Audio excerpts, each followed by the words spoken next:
let's make lemonade. Okay. Let's go to work. That's the signal. Go. Drop 6. It's beautiful.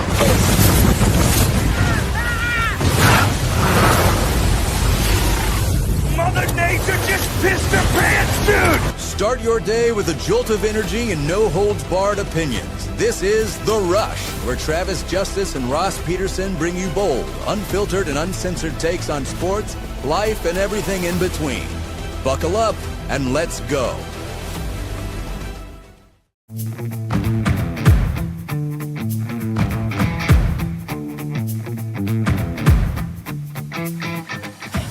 Welcome to The Rush, powered by Willis Automotive on TheRushRadio.com. I'm Travis Justice. He's Ross Peterson. Good morning, sir. How you doing? What's up, bud? I'm doing really good, man. Doing really well. Yep. Fun first day, ready to start day 2. Crappy night of basketball. You know, winter in Iowa. Yeah, very much a winter in Iowa, right? What did you stay up all night for the Iowa State game? Dude, no. I was shortly after the Iowa game. It was lights out. It was a long day yesterday. It was a very long day. I was sitting in bed, and my wife is like, "Are you going to make it?" I'm like, "Yeah, I'm going to make it. No problem, no problem." The Iowa game gets over, right around 9:00, and you're like, "Okay, Iowa State starts in a half hour," and then that Duke game was going a little bit long, and you're like, "Okay, I can make it." She goes, "Hey, Trav, what's the score of the game?" I'm like, She goes, "You've been sleeping for 45 minutes. You've been sleeping." Yeah. My wife's been watching more of the game than I have. Crazy. Yeah, you've been locked in that like hypnotic state where you think you're awake. Yeah. One eye open, one eye closed. Yeah. And it's like borderline REM sleep, light sleep. It's certainly not deep sleep. Why do I look so weird today? I look so much better yesterday. I look all grainy. What have I done? Well, I who knows? Work in progress. Maybe it's that, Paul Bunyan plaid blue shirt that you have on. I didn't think of that. Is it the contrast of my shirt This is for my sister's church. Hope dealer. See, I'm not a drug dealer. I'm a hope dealer. A hope dealer? I'm out here dealing hope to people. Is that the name of the... No, now we're going to go down this rabbit hole. We're going to go down this rabbit hole. Of the church. Wouldn't that be great? That would be... There's a comedian that does a bit, Travis, and it is weed store or church. And when you look at the names of some of these kind of non-denominational churches, several of them sound like weed stores. And when you look at some of these weed stores, they sound a lot like churches. I'll find some examples for you, okay? But I'm telling you, it is, now that I've pointed it out or it's been brought to your attention, you're going to notice it more and more. This is not one of those. Marcy's church is called Free Grace United. So that's... So you may want to say... Doesn't sound like a weed store. Hey, Marcy, we need to do a rebrand, okay? And just bear with me. And you're well on your way because you've got kind of like that little patch on your shirt. And you ever thought of just calling your church Hope Dealer? Travis, there is a website called churchorweed.com. No. No, there's not. I'm not kidding you. Churchorweed.com? I seriously just went to go look. I just Googled church or weed, and it's church or weed shop game popped up. And a bunch of videos by John Christ is the comedian that does these. It's really funny. Oh, now we've gone down the rabbit hole. Folks, we have 2 hours.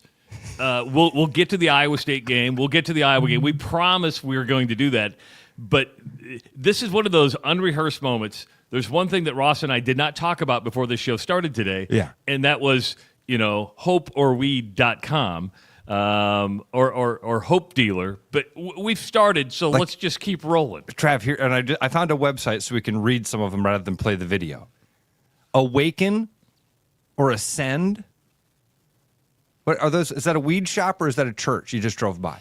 Awaken is it Awaken or Ascend? That's the name of it. Or you drive past 2 buildings. On the left, one says Awaken. On the right, one says Ascend. Did you drive past 2 churches, 2 weed shops, or one of each? I'm going to say we drive past 2 weed shops. Happy Valley. Well, Seed? that's How about if you walked past a building that said Seed or No. or Vineyard, Vineyard sounds like a church. Garden City?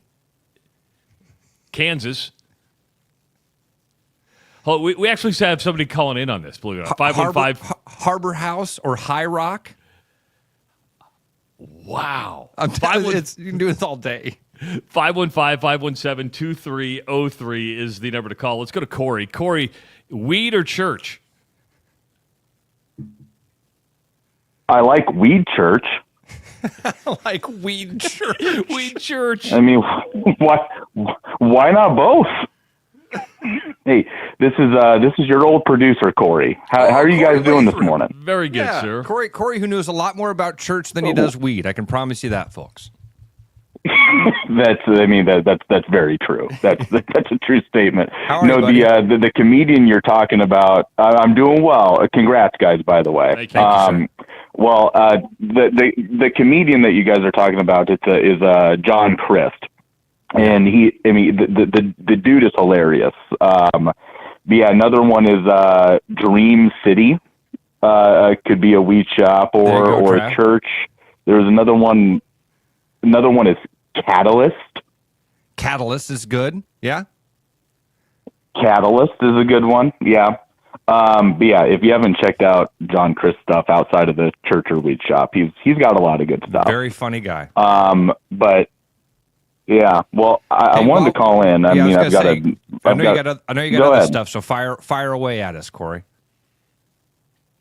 Well, I've got a baby sleeping on my chest right now, so forgive me if I'm a little bit quiet. But I had to call in because Travis, you said something yesterday that absolutely floored me. What's that? When I think of a morning radio host that was in Des Moines for 14 years, 14 and a half. it would be safe to assume 14 and a half. My apologies. It'd be safe to assume that you drew a steady salary that didn't require you logging into Workday to get paid. You had to do the same thing that I did when I was a part-time producer. I did, and they would crack down on you. And this may blow you away too, Corey. I was making the same rate in 2025 as I was making in 2010. I never received a raise in 14 and a half years of doing that radio show. But I've said this all along, and Ross knows me. It's what we signed up for. We all did. We knew it when we went in. But I never did this for the money, ever. I've got a full-time job outside of this, right? So I never did it for the money. They wanted me to sign a contract about 3-4 years ago. And the contract was, it was treating me as a full-time employee with no of the benefits of being a full-time employee, like extra money. And I said, here's the deal. I'm not signing your contract because they wanted to own all my podcasts. They wanted to own all my social media platforms. And I'm like, I'm just not going to give that creativeness up, right? I mean, I'm not going to give you my Doc Talk podcast, which I do with Rob Zadiska. I'm not giving you my Total Tuscany podcast, which I do for travel. I own those properties. And so one of the big things was you need to sign a contract. And I'm like, listen, I do 2 hours of radio a day. I don't live in Des Moines. I'm not giving you my media assets. And so I just never signed one because a lot of people had questions yesterday how I was able to do this with a non-compete and going. I was never under contract. I was never going to be under contract. When a program director arrived about 6 months ago, Peter, and Peter's turned out to be a good sounding bar, right? Yeah. He called me and said, why aren't you under contract? I said, Peter, here's the deal. I'm going to do this as long as I'm having fun. If I'm having fun, I'll keep doing it. If I'm not having fun, I'm going to stop doing it. I just wasn't having the same amount of fun. I had fun with Sean. I love Sean. But it was just, it's like, you know what? It's changing. The world is changing. And let's re-energize these broadcasting juices and do something different. And that's what Ross and I decided to do. No, and I guess that's good. That's good context, but you got to admit it's just a little bit funny, at least to me as somebody who lived that life several years ago of haggling iHeartRadio to give you the third hour of a work day outside of just two. Like, it only takes 2 hours to do a 2-hour radio show. Like, that's just so them. But anyway, not to have you dwell on old stuff, but yeah, I'm happy to hear you guys back together again. And yeah, less sports talk, more politics and strawberries, please. Well, I don't. There might be more. The strawberry stuff. Where people were sending us photos of strawberries and everything yesterday, man. I mean it. And There's Ross said something about the tone that you say that makes me think you were getting different pictures than I was. You're like, people were sending us pictures of strawberries yesterday. Yeah. I was like, yeah, I saw a few photos of strawberries. I mean, aren't strawberries are an aphrodisiac, aren't they? Well, I tell you what, you dip them in chocolate, and my wife gets going. Well, yeah, you dip anything in chocolate, it's an aphrodisiac. That's true. All right, Corey, appreciate the phone call, buddy. Thanks, Corey. Great to hear from you, guys. bud. Of course. See you guys. Corey Lathrop joining us. Corey was like the cowboy that broke the crazy mare. Okay, because nobody could tame Travis. We couldn't get a producer that could last more than like a month with Travis. I came in and I was like, oh, actually, I love this guy. I don't want to be his producer. I want to be his partner. This guy's great. And then it took a while again, and we burned through a couple of guys. I'm trying to think. We burned through. We had a female producer. I even forget what her name was. Do you want their names? I know their names. Okay, so go through the producers. So the female producer who produced our first show was Jenna Winsenberg. Did she produce our show? She produced our very first show, and then they wouldn't let her come back. She wanted to. Jenna loves us. Jenna's a big fan. Jenna wanted to be a part of the program, but they moved her to WHO after one show, the first show we did together. Okay, because she would have been freaky like us. She was fun. She's fun lady. Kristen Dalen, I think we had for just a moment. That's the female producer we had. That and I think she moved away. She wasn't necessarily scared of it because she's fun. She's got a fun personality too. We had Karsten Lundy. Karsten had been a producer at WHO for decades. He'd been through the fires, got close to Travis. He's like, I'm out. Jack DeLeon. Did Jack do the morning rush? Jack did the morning rush. Joe, what's his name? Joe Quinn. Joe Quinn, yeah. I know them all. Ran into Joe the other day. I saw him at Target. He's a lawyer. Is he in Des Moines now? Yeah, I don't know. I think he's back in Des Moines. Yeah. I mean, I saw him at Target. He's a lawyer now. Yeah. He went to law school. Yeah, he decided that law school would be easier than working with Travis. And then Corey showed up, and Corey again was like that good old cowboy. He was like, "Hey, I got this. I can handle this." And he sat in the saddle. And the only reason he left is because he moved to Omaha because his wife got a job. Yeah, that's right, and he didn't want to. Wanted to obviously, and went and started a family. So he's got a couple kids now. So really happy for Corey. But fun time, dude. They loved me. They all love me. Well, everybody loves Ross.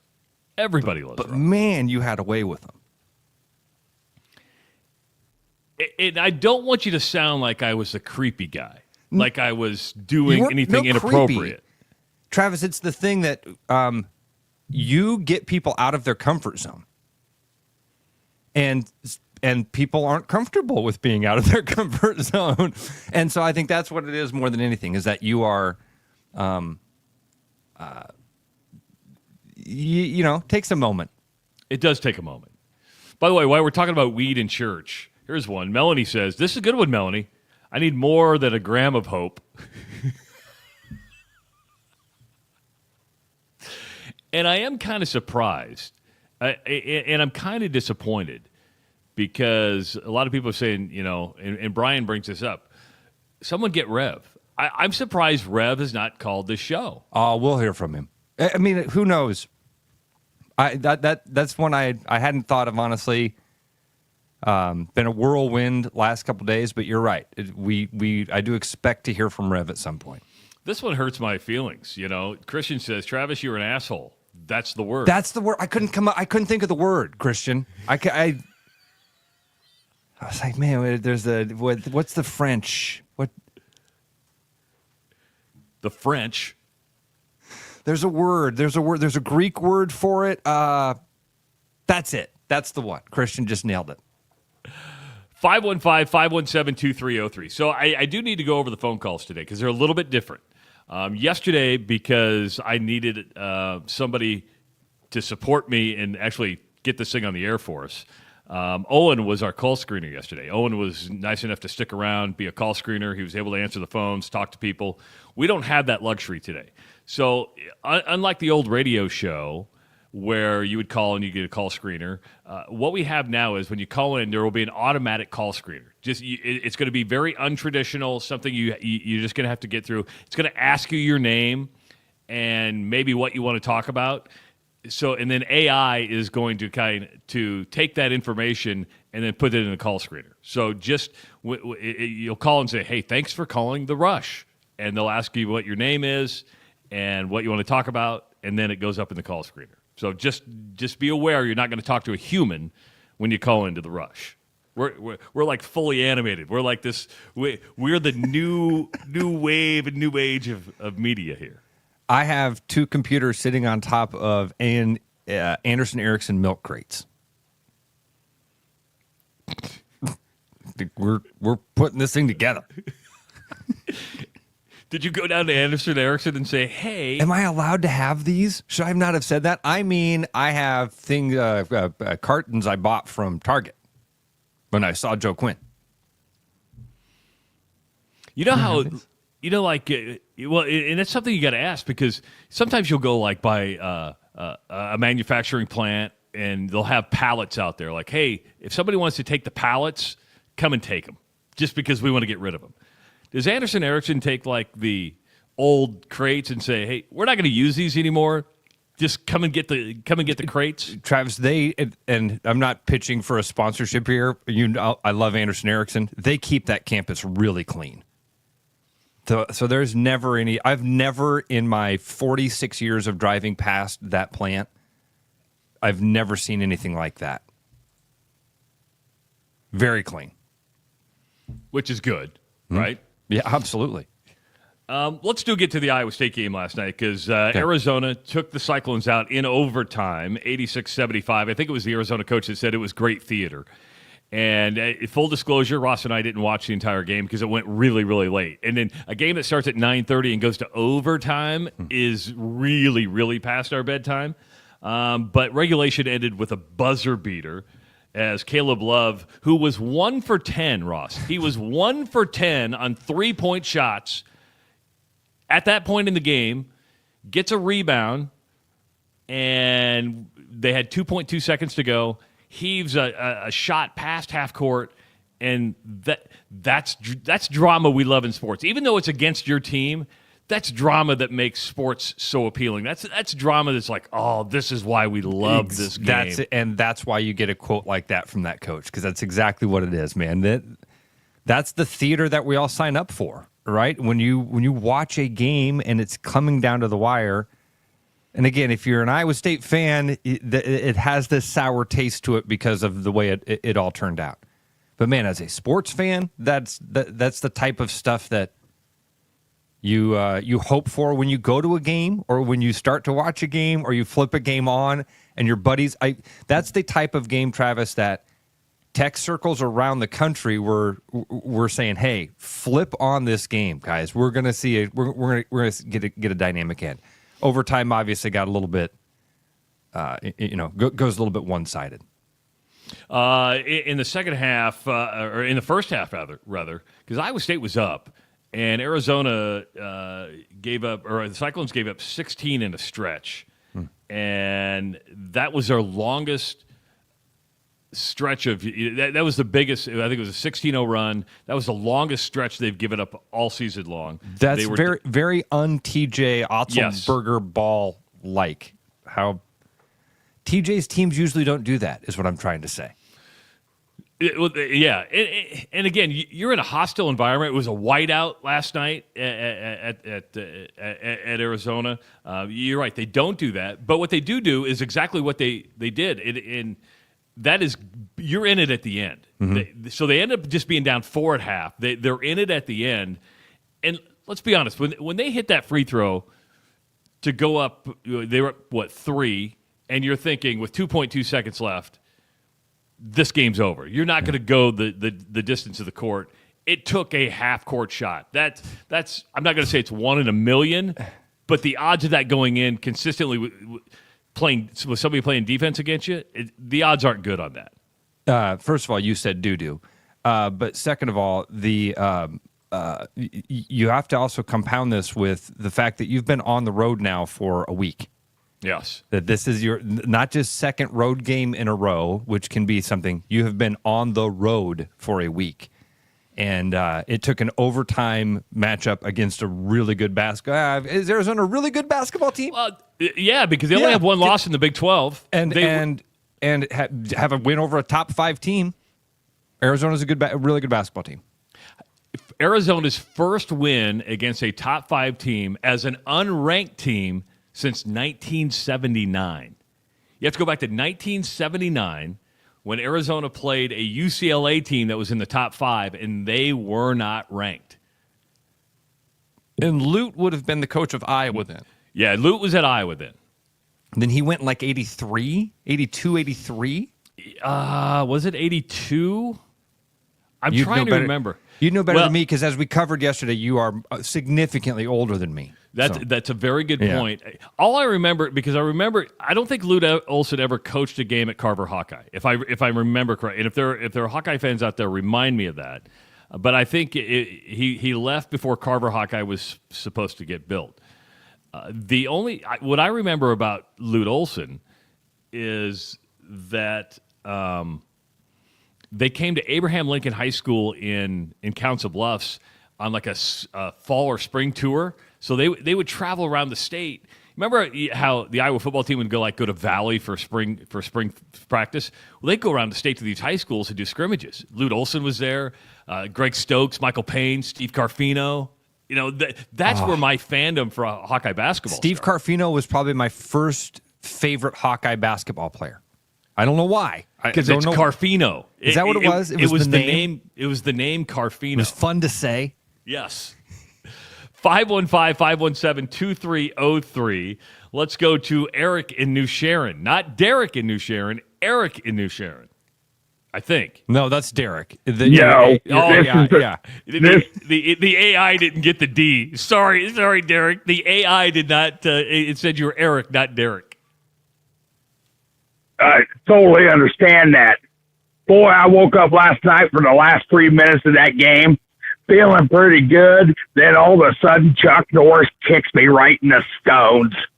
Jeez, that was painful. I knew that I shouldn't even watch the overtime because I knew there was no coming back from that. You can't come back from that shot. 60-footer, whatever. Did you really? Now, Derek, honestly, you felt like it was over when it got to over. Once they hit that shot, you feel like that's the momentum. You've lost the game. Yeah, it was over. Obviously, we only scored 4 points in overtime. You can't come on the road. You can't overcome a shot like that. But I do like the Hawkeyes are getting better. They kept it under 20. But to follow my boy Trump's lead, I'm going to change the name because they've disgraced the great state of Iowa by using that name. From now on, it's the Corville Hawkeyes until they get their act together. Just rubbing it in. Yeah. Can't just lick his own wounds over there. He's got to also, unwield the butterfly knife and stab some Hawkeye fans as they're walking by. Hey, I said they're getting better. Hey, I got one other thing. I got some intel yesterday that Mazer come at me. He's always selling me short, fellas. His mom was at least a solid 4 when I hit that. How you doing, son? I warned you. I warned him, dear. I warned him. I said it yesterday. I warned you. Thanks, Derek. Hey, have a good day, fellas. You too, buddy. You too. Yeah, Appreciate buddy. it. So Mazer came after Derek? Don't you remember that? Oh, yes. Yeah. Yes. And yet, listen, I that was feel the like joke I didn't understand. I did misunderstand. Yeah, that's right. It was really good. He talked about hitting threes, and we didn't understand what that meant. Oh gosh, what was I get? I don't even remember where I was going with that. Jeez. Anyway. You know, he mentioned that Iowa State couldn't recover in overtime, and normally I think this team can, but they had a brutal overtime period. 1 of 6 shooting in the extra period, Ross. They turned the ball over 3 times. Iowa State actually ended up with more turnovers in the game last night than they did assists, which is very uncharacteristic. Yeah. And by a large Iowa margin, State. 18-12. I didn't even notice Yes. that, Travis. 18 turnovers. Wow. Man.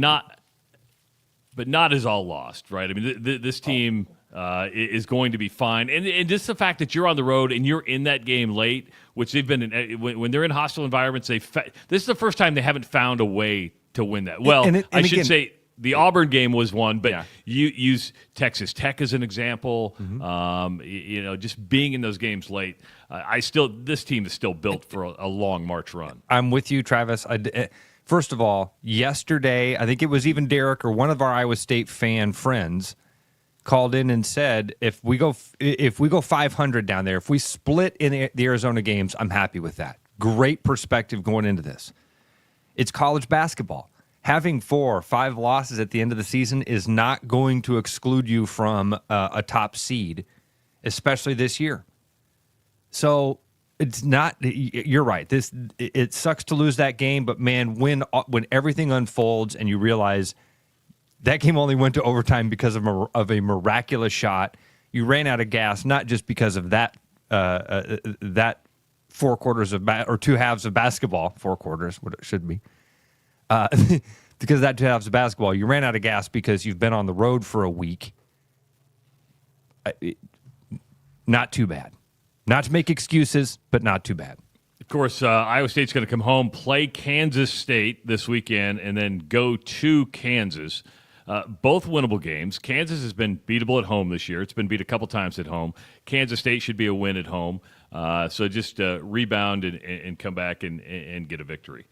515-517-2303. You can also follow us on Twitter at Rush Mornings, and make sure to visit the website, therushradio.com. Just a little bit about the show, because, of course, this is day 2. Some of you may be finding this show for the first time ever.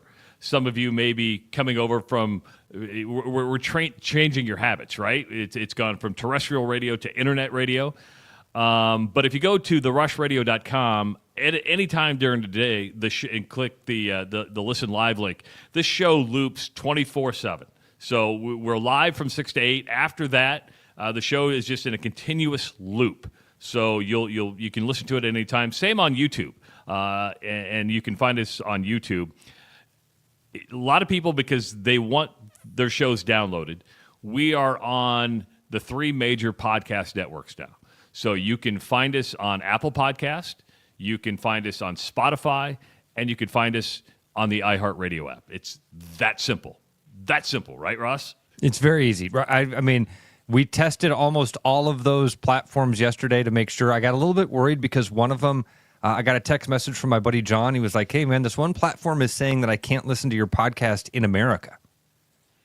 And he sent me a screenshot of the thing that said, this podcast cannot be played in your country. I was like, what the heck? And then pretty soon he sent me a text, said, hey, by the way, just check that again. It totally worked. It's fine. I'm like, oh. Yeah, it was me. I forgot to click one button, and that was the Oh, publish button? Oh, that'll do it. That'll do it. The publish button will do it. So we are here till 8 o'clock today. Of course, you can participate in the comment section on Twitter and YouTube. You can give us a call. But it's good to have you along on a Tuesday morning. We'll talk Hawkeye basketball when we come back on the Rush Radio at rushradio.com.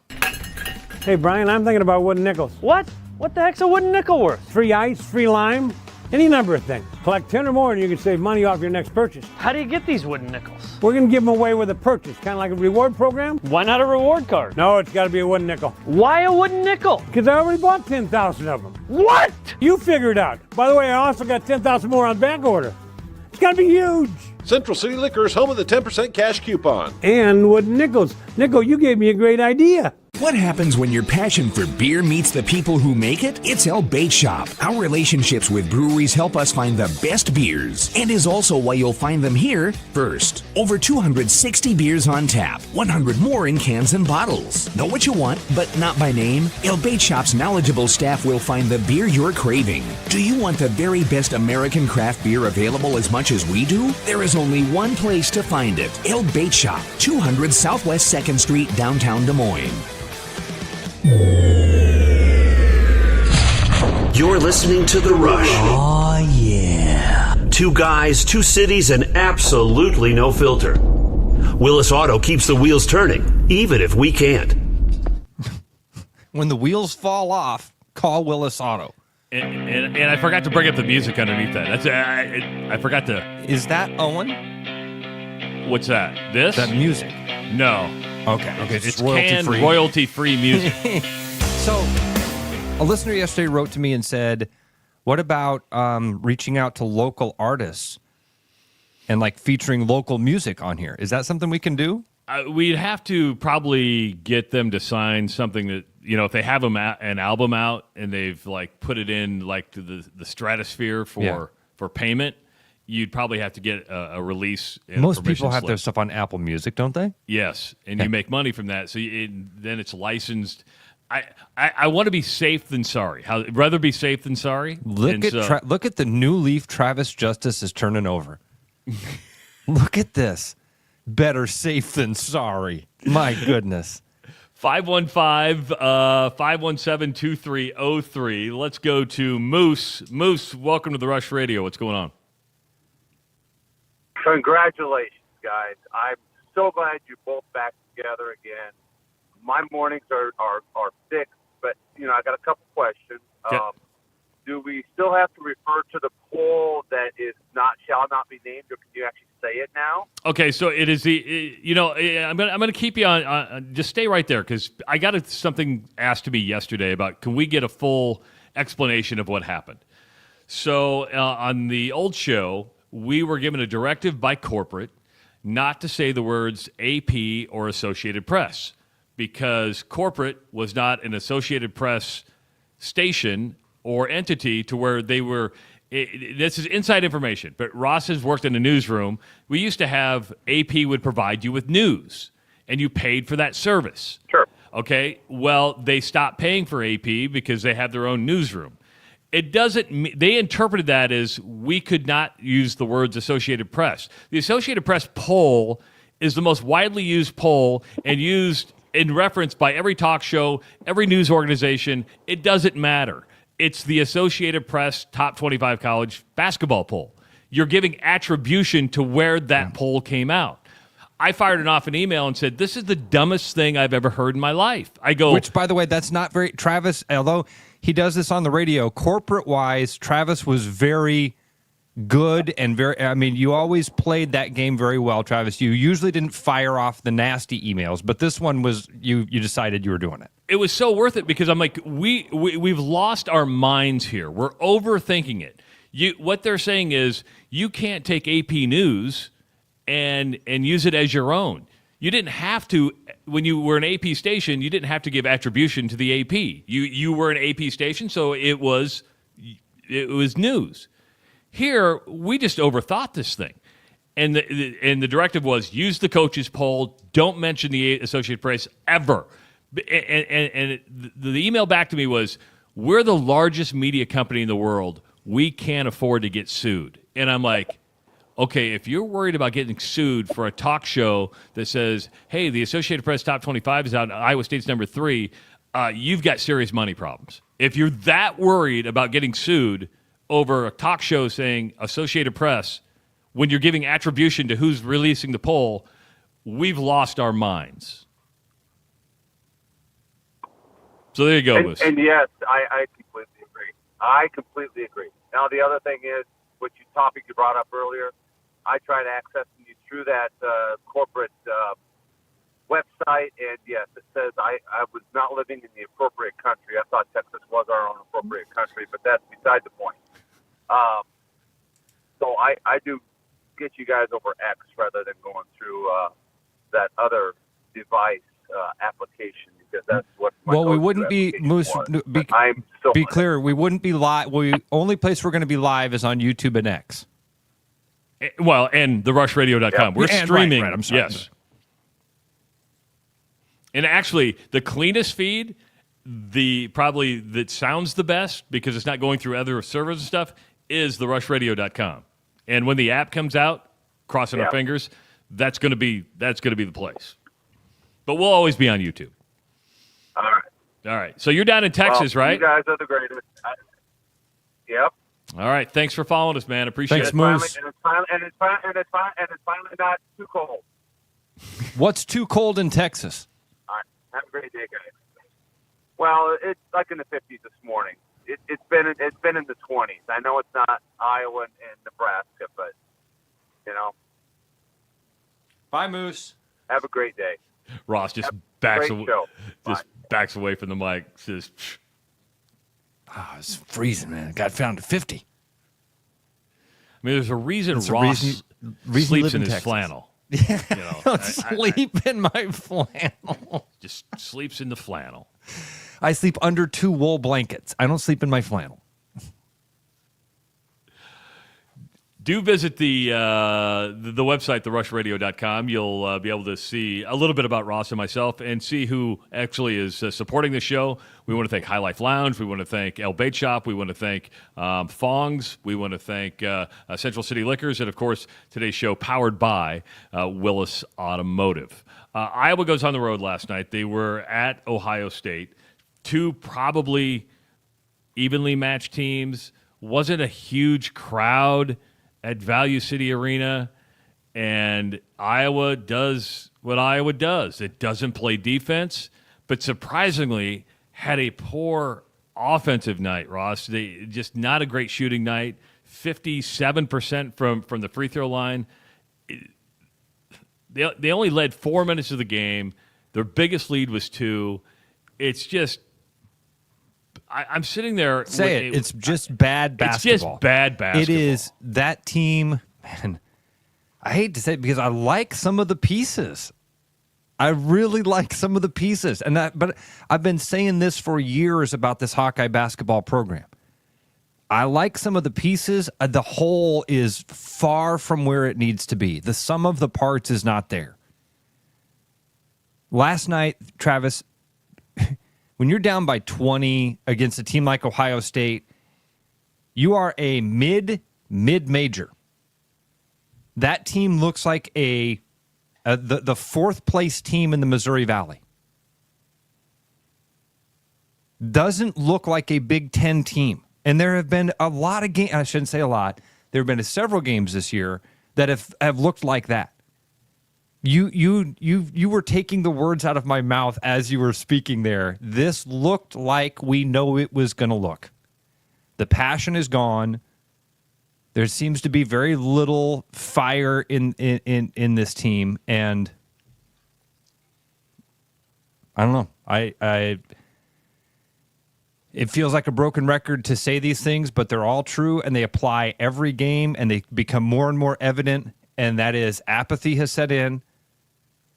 It's probably time for Fran to be looking around. Beth Getz certainly needs to be looking around, and this experiment, I feel like, has run its course. This was actually on the tip of my tongue, and I was going to bring it up, but Brett just actually texted this in on YouTube.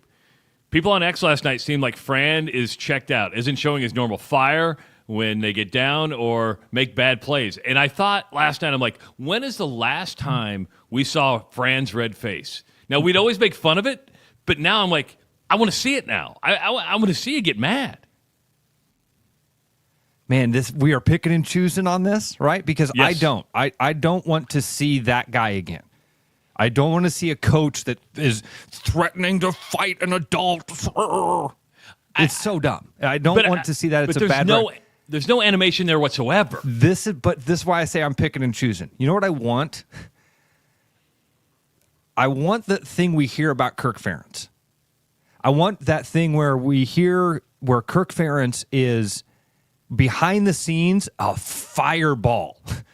You talk to guys that have been in the locker room and they all do the same thing. Their eyes get like saucers and they go, "Oh, you don't even know Kirk Ferentz."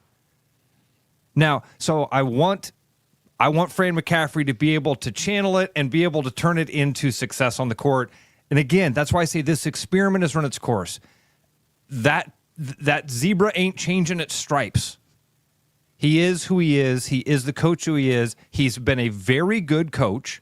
He's had a lot of success in his life. There's no knocking him at all. He can recruit kids. He can build talent. He's put guys in the NBA. That's a wonderful resume and a wonderful career. I want the Hawkeyes to win basketball games. I want the Hawkeyes to be a really good basketball team. I don't want them down by 20 against an unranked Ohio State team, and the game is over with 8 minutes to play. Oh, no, it was over with 12 minutes to play. I mean, they went on a big run in that second half, and you're just like, this team's not coming back. Trav, yeah. We went over to Dad's and watched it, and I remember it was shortly after halftime. It was shortly into the second half. I'm like, all right, pack it up. time to go home because they're done. They're done, so let's go home. 515-517-2303. Let's go back to the phones. That's where Corey is. Corey, welcome to the Rush Radio. What's going on? Good morning, fellas. Great to hear you guys. Just want to give a shout out to Ross. Went up to Ballard's at the beginning of a month. Unreal experience. Went with my dad, my brother, my uncles.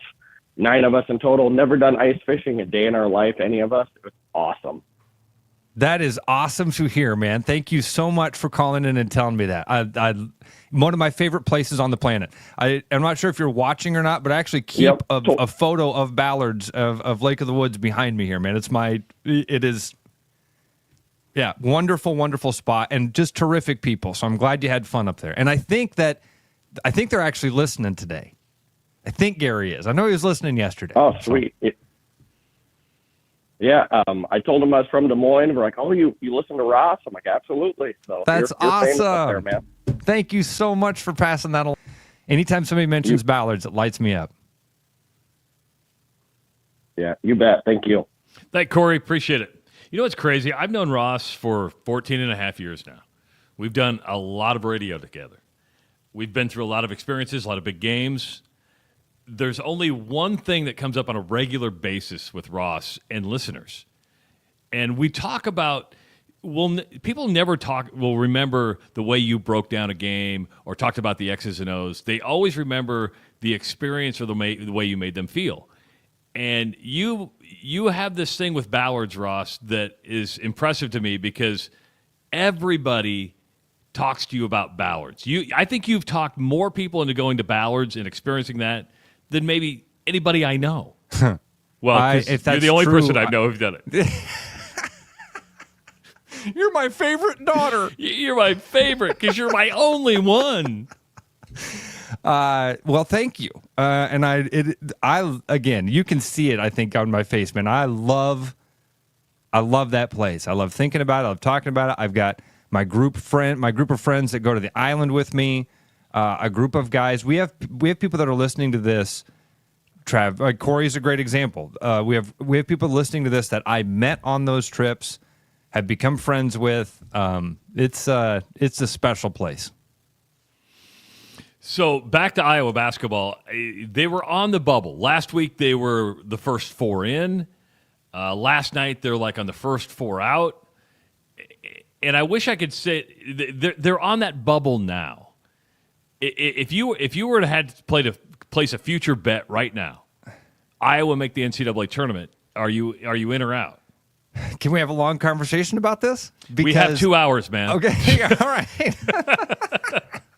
All right. Here's my big philosophical thing I want to share with you is that we experience this with Sound Off every weekend, or what we used to experience with our post game call-in show, right? Where, as human beings, we think whatever has happened, whatever just happened, that's gonna keep happening. So Saturday, after a win, you get fans that call in and go, "We're incredible. Look at the rest of the schedule. We are going to win. We might win every game. I mean, yeah, we're going to lose to Ohio State, but we might win every game because we won this weekend. And look at the guy we play next weekend. They just lost. So they're losers. We're winners. Sweet. Can't wait for next Saturday. Next Saturday comes, the other team wins, and the exact opposite happens. People are calling in. They're going, oh, my God, look at the schedule. We might lose every game the rest of the way. And I'll be honest, we do the same thing in our lives too, Trav. Because I've been through this in the last couple of months. When things aren't going your way, you've got this way of laying down and going, "Well, I guess I'm at the bottom of the heap now, and this is my lot in life." So that's my big philosophical way of saying I look at this right now. Like you started that, I'm like, they aren't a bubble team. Did you see that last night? That's not a bubble team. That's an NIT team. Let's look at the schedule going forward because I'm on there. Purdue next, and Purdue just got into the top 10.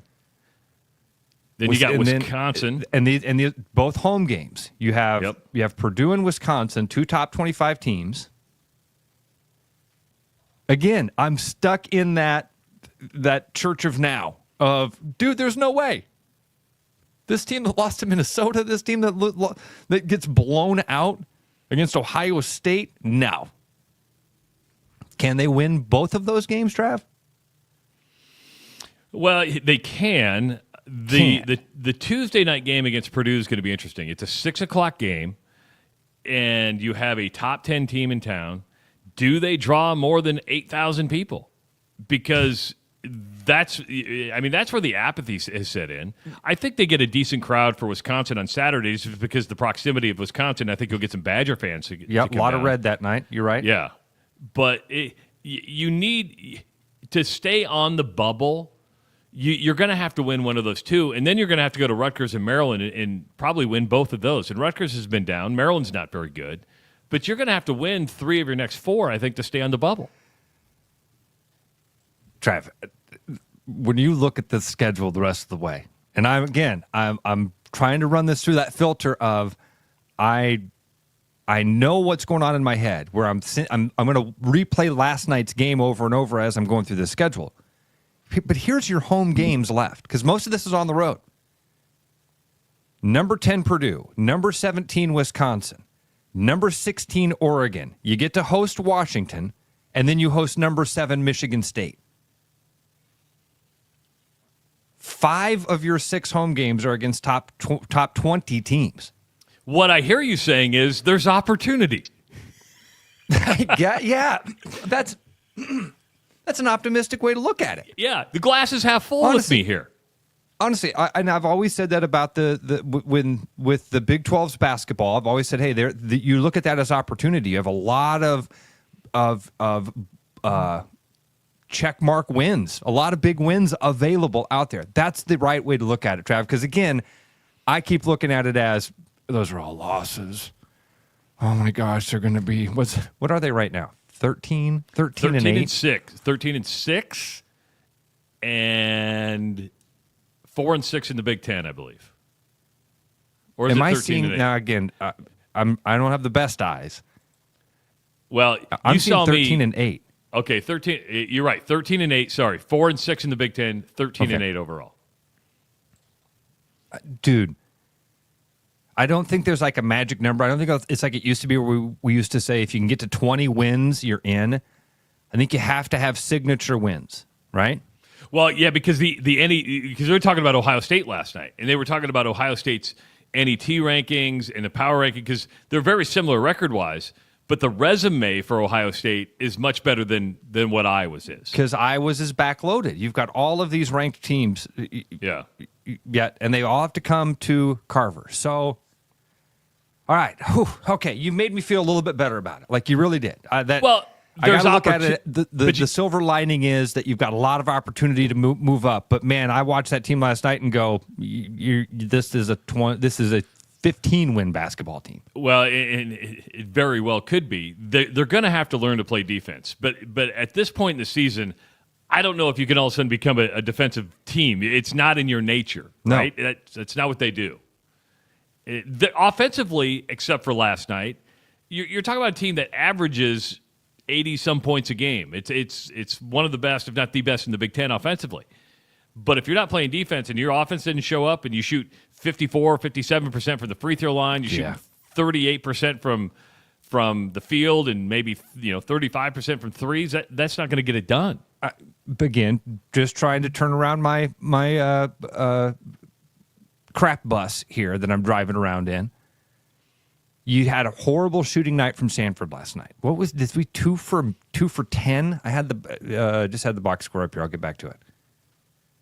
He was 3 for 10 from 3-point range last night. He hits a couple of those. You get at the right time. You get some momentum. It maybe gets you back on defense a little better rather than one of those long rebounds. Some things change around. Yeah, and then all of a sudden you get a couple of these nice signature wins. You're back on the bubble. All right, here we go. Let's go, Hawks. Question coming in from Tony, or maybe more of a statement than a question, and that is, Beth needs a graceful exit for Fran that he will accept. Not bashing on him or the squad, but we have reached the point of no return support-wise. Completely agree with Tony. Now, reach the point of no return support-wise, I do think it has to have an asterisk on it because winning cures all. I'm not at this point in time. I 100% agree with Tony. Asterisk being if you make some sort of miraculous run, and I don't think that this team's built for that. But you make some sort of miraculous run, and now all of a sudden, all is forgiven. But I do think it should be if they are going to part ways, and he's sitting there on a lot of money, right? And that is, he's earned the right. He's the all-time winningest coach in Iowa history. Yeah. Now, will I look back at Fran McCaffrey the same way I look at Tom Davis? No way. Nobody will. Nobody will. And why is that, Travis?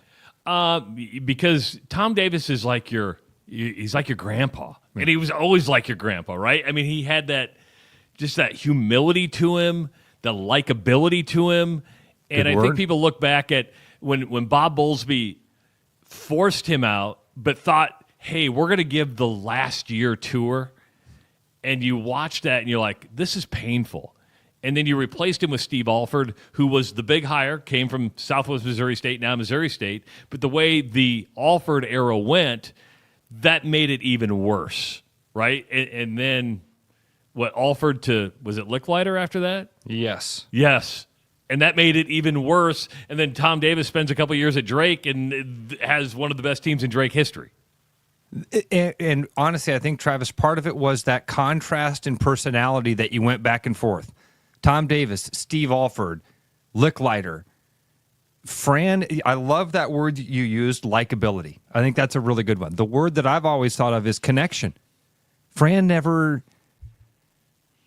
I attribute it to him, a big Malcolm Gladwell disciple. Malcolm Gladwell about how where we're from has a lot to do with our personalities and the way that we communicate and the way that we connect with one another. Where you're from, how you introduce yourself, you can determine a lot by that and where a person grew up. So I think his inability to really connect with people in Iowa and connect with the fan base the way that Tom Davis did. That's what I've always attributed it to. That's what I'm attributing it to now because he's had success, not great success. There's no Sweet 16s, obviously. There's no national championship runs or Final Fours. We all know that. We got a call coming in, but also Brent says this: Tom Davis' teams had a lot of effort in that patented full court press. It was style. Not that Fran plays an exciting offensive style, but it was that full court press that who remembers Chris Street on the end line, right? Yeah. I mean, you're just wreaking havoc on people. Yeah, Tom Davis teams felt like Ed Horton was going to punch you in the face. Remember when the basketball team and the wrestling team got in a fight? We're like, nobody wants to fight the basketball team because they had some badasses on that team. Let's go to Rick and Granger. Rick, welcome to the Rush Radio Show. What's going on? Good morning. You caught yourself there. Good job there, Travis. Thanks, man. I guess, you brought up the basketball team with, remember how badass Ken Hill was, too. Ken Hill. He was another one right there with Horton. Yeah. Or with, Horton? Yeah, he was rough. No, my comment right now is, all along it's felt like I never, I agree with you, Ross, on Fran not having a connection with Islands, but his team always seems to have his back and play hard on offense, not a whole lot of clue on defense. But arguably, I thought the first half of the season thus far, I thought our best player was Josh Dix all the way around. Oh yeah. Now it looks like he is afraid to play. His body. He's always been a stoic player, but his body language has gotten even less involved and engaging. And when Fran starts losing the guys, which it feels like there's not a whole lot of confidence from very many of them anymore. And Peyton, I know he has more confidence than every other island combined, but that's not enough right now. And there's just something broken, and it feels pathetic. So, we had thanks, guys. Hey, thanks a lot, Rick. And on a positive note. Yeah, thanks, Rick. Appreciate it. Okay, let's kind of go through the order there. Start with his players. Absolutely right, Rick. Like, this is something, especially in this day and age when guys are transferring all the time. Fran does not suffer from that roster loss a lot. And, man, his players do love him, Travis. They love him. And so... Which speaks volumes about it. Does. Right? It says a lot about it. And really, again, this is why I say I'm always picking and choosing and kind of riding the fence and wanting to have my cake and eat it too. I want it to be done the right way, and then I bitch about how people say it's done the right way, right? I want the team to win, but I also want all of these other things that he just talked about with the players. A guy that players love to play for, a guy that players just love to be around, but I also want him to represent the state in the same way that Kirk Ferentz does, and then I want him to win games in the way that few coaches on the planet can win games. The way that TJ Otzelberger wins games. I'll say that. But all of the other stuff that Rick said there is true too. Now, to Josh Dix, yeah, and I don't disagree with that, but what happens as we get this late in the season? And that is teams start going, how do we disrupt? First of all, Iowa's not going to play a great defense. Right. But how do you offensively, where does the offense start? Where does it go through? And so, to me, Dix is where it all starts. And I thought Ohio State did a really good job last night, just really getting pressure on Dix, disrupting him, getting him out of his game. And other teams are going to do that too, because that's where the offense goes through. You need Sanford to get in rhythm. That's exactly what I'm saying last night. You hit a couple of those shots earlier in that game because he hit a couple later. I think, what did we say was 3 for 10, right? 3 for 10, yeah. Man, I remember late in the game he hit one, and the announcers even said, I think it turned it from like 19 to 16. And they said, is that too little, too late? And I think I even said out loud, yep, it's too little, too late. And because I remember at that point I was home.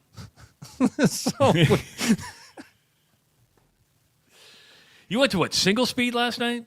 Oh, dude, I did. Yes, I'm glad you brought that back up. Thank you. Save that because we're coming to the top of the hour. But I have a really fun story about something that's coming up, and that again, total things we can do because we don't have to go to them and say, well, if you pay us enough money, we can talk about your thing. I can talk about this really cool experience that I've had in the last 2 weeks. Before we take the top of the hour break, I want to try to stay on time as best we can. But there's a lot of questions coming in, and thanks for everybody who's commenting on X and on YouTube. We appreciate it. Hard to get them all up there. I'm trying to just look for stuff that's what we're talking about. But people are asking, are we going to do a penalty box? Not right now, because it's not we wouldn't call it a penalty box. We want to come up with something, but probably not this Friday. Speaking of Joe Quinn, he's the one that came up with that idea. That's right. He's the one that came up with that name. He did. Yeah. Bruno, we've always done Bruno on Thursdays. Bruno will be joining us on Thursday. Brooks Reynolds is going to join us on Friday because Brooks is. Oh yeah.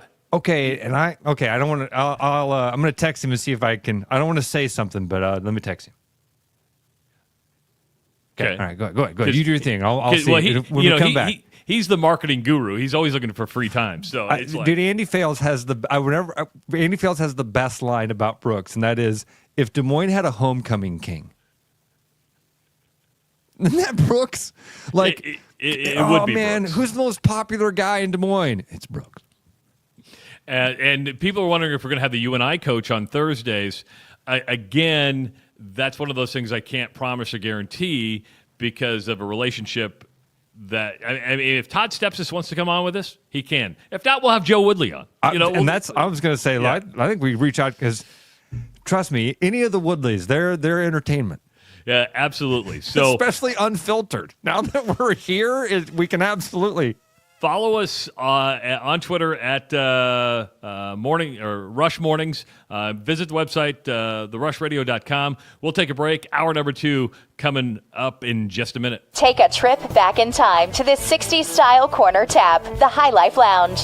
The champagne of bars knows nostalgia and retro. Enjoy our famous roasted chicken, juicy, crispy, and delicious. Order up some deviled eggs with your favorite classic American beer like Pabst, Hams, or Old Milwaukee. High Life has delicious sandwiches, daily specials, casseroles, and all of the dishes like Mom used to make. A place to relax and catch up with old friends. The High Life Lounge, downtown Des Moines. If you got the time, we got the beer. You know, Brian, at Central City, we really do have the best selection around. I know. High quality stuff you can't find anywhere else. Whistle Pig Plantation Rum. Yeah, and over 150 of the best scotches on earth. And a ton of bitters, mixers, and more. You know what we are? High class. Definitely high class, yeah. Make way for the natty. Okay, maybe medium class. Central City Liquors, home of the 10% cash coupon. And the Wooden Nickel program. It's The Rush with Travis and Ross, where sports debates turn into therapy sessions. Powered by Willis Auto, driving us forward, literally.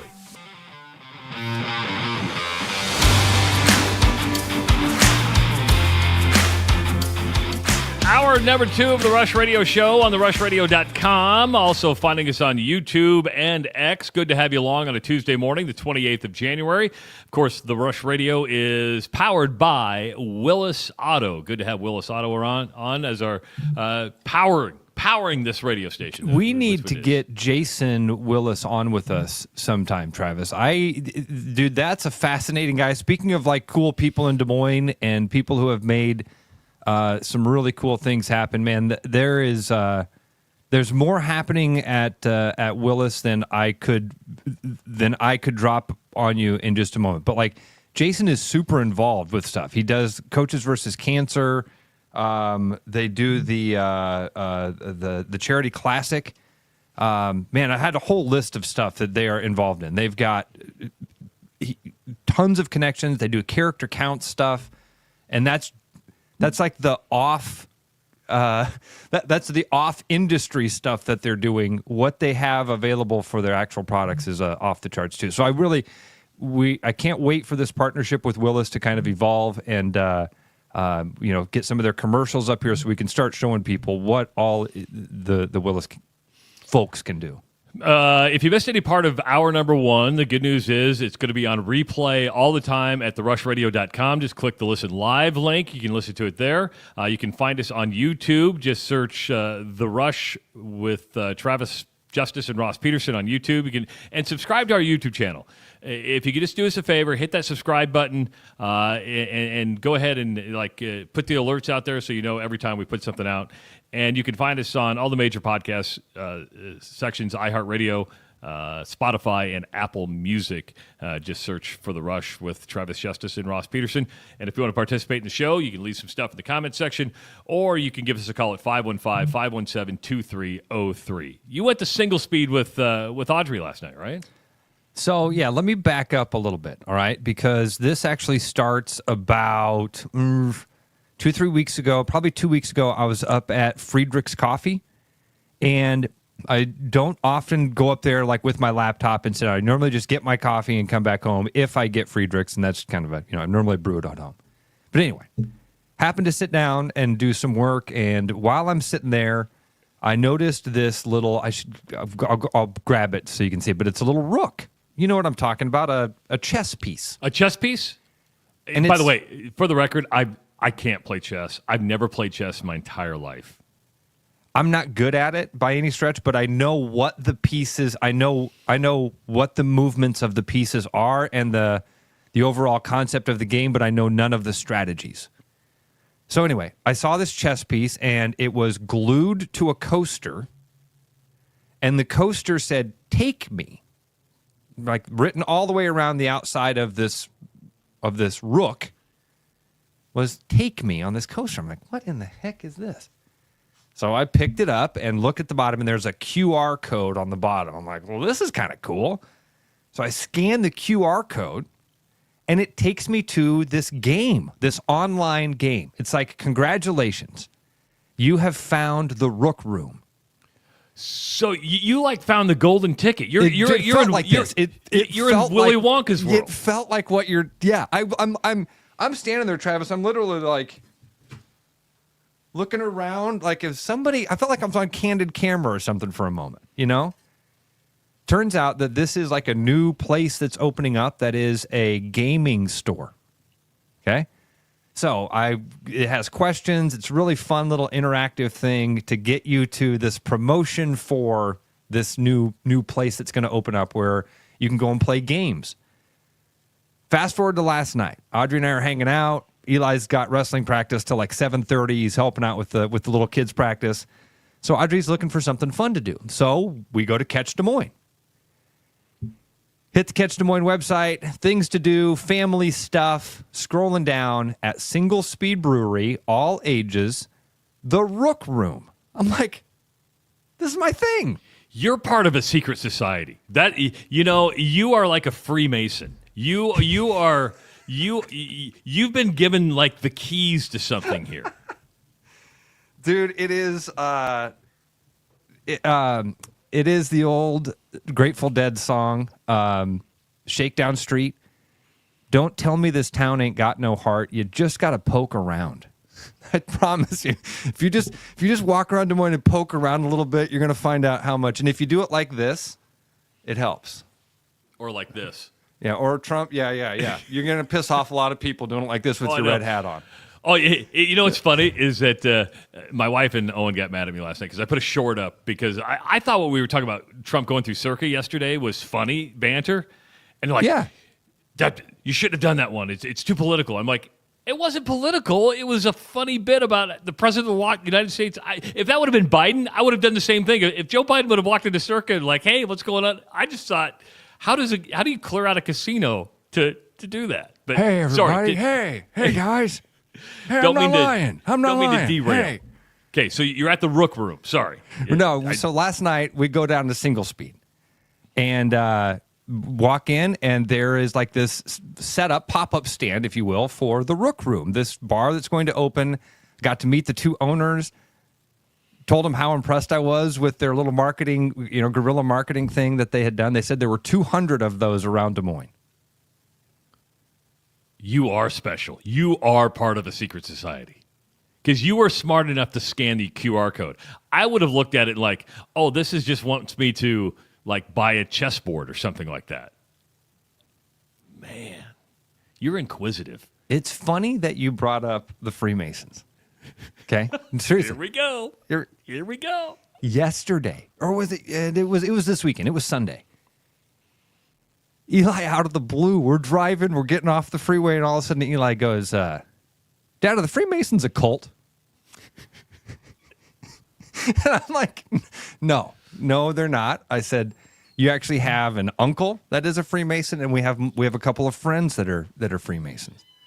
And he's like, really, really? He's like, well, it seems like it's kind of a cult because don't they have like rituals and like secrets, and it's kind of a society of people? Well, I think those three things are true. Yeah. I said, you need to call your uncle and ask him. He'll tell you more about it. So, are the Freemasons a cult, Trav? I just think they're an organization. I'm not a really good member. I've been initiated into the Knights of Columbus, which is a men's Catholic organization, and I did it just so I could get the insurance. So,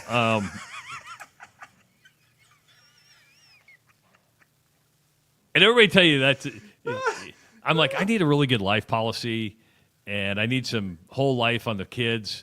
And I'm looking at stuff, and I just never trusted any of these insurance salesmen. And I'm like, I like this guy. He goes, how do we become a Knights of Columbus? He goes, well, you got to belong to the Knights. So I had to go, through the ritual of initiation. I'm a first degree, and I went to like one meeting, and I've never been back. Because once a night, always a night. And okay. I mean, I'm not even paying dues anymore. So now there got to be so many people like me who just like wanted the insurance, but there's like, okay, I'm not going to pay the dues because I can't take the insurance away. Because that's really what they want, because they make the money off the insurance. But they finally like did this waiver. Hey, you're like a member, non-paying dude. Thanks for your insurance money. You don't need to come to a meeting again. So is it a cult? I don't think it's a cult. I think if you look around, there's a lot of organizations like this where you belong, where there's ritual. Yeah. I mean, are the Shriners a cult? I would say no to all of those. I don't think any of those are cults. What, Skull and Bones? That's a society. That's what the presidents, right? Where yeah, like all those Harvard guys from and Yale. Yeah, I think it's. I thought, is it Yale or maybe it's both? Yeah, I don't think it's a cult. I think anytime you do something that is perceived not of norm or somebody else can't participate in, they're like, oh, it's a cult. Anytime something's exclusive and there's some sort of ritual to get into it. Which, as soon as you say the word ritual, doesn't it start to feel culty? As soon as you say there's rituals, then my brain instantly goes into gray. Like, well. Mike just said on YouTube, he goes, somebody needs to watch National Treasure. I watch National Treasure all the time. It's one of my favorite movies. With Nicolas Cage? Yeah. Have you seen The Unbearable Weight of Massive Talent? I have. I haven't gotten all the way through it. It was one of those I started, and then you get the gist of it. Yeah, I'm with you. Yeah, I did the same thing with it. I did finally finish it, and it is a fun movie. It's cute. It's Nicolas Cage playing Nicolas Cage. It's very much Nicolas.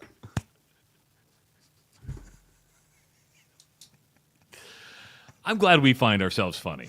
I really do. Hilarious. We don't think we're funny. We think we're hilarious. See, Mick wants me to peel back the onion of the CIA ops because people think that I'm a CIA operative because for the longest time, we didn't have the medium of video that we have now. And people thought, well, I just work in this basement. I disappear from time to time. And now you're not even in the basement anymore. I'm in a dining room. Cover's blown. That's getting fixed, okay? It's getting fixed. Did you hear about this elementary school principal in Florida? No, but you've piqued my interest with Florida. Elementary school principal in Florida was arrested along with another teacher, female teacher. Okay, now hold on. Is the principal male or female? Now that you've dropped it, it's a female teacher. I need more context. Female principal, female teacher. They've been busted doing. Cops show up at the house. There's a rager with 100 teenagers, all drinking and some smoking the weed. And the cops show up and say, "Yeah, we do these 2 or 3 times a week." And I need to make sure my brain was in the right spot here. You said an elementary school teacher and principal. Yes. Busted with teenagers. Teenagers. Nothing sexual here that we know of, but they're all hammered. But multiple times a week, they go to this principal's house? Or multiple times a month. Okay. The word's multiple, but still, multiple times a month is still quite a bit. Multiple times, period. One time. Let's be clear. One time is enough for this reaction. That's incredible. That's, Brian says, man, school has changed.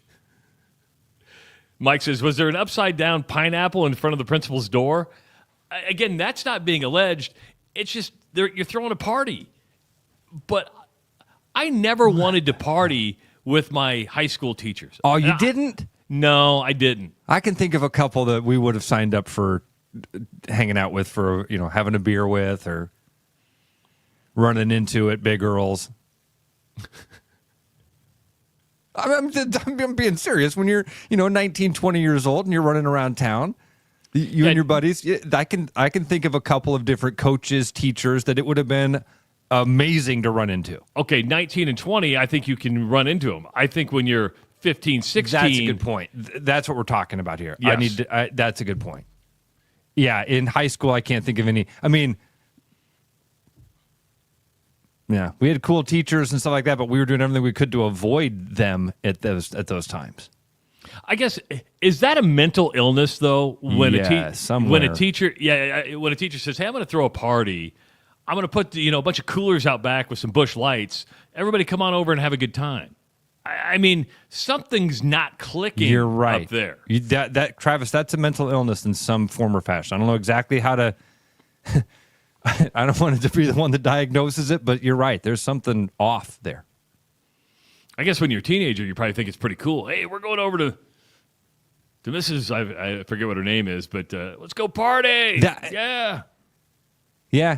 I can see that appeal. I honestly could see that thing of like, oh my gosh, this is so forbidden. This is going to be cool because it's forbidden.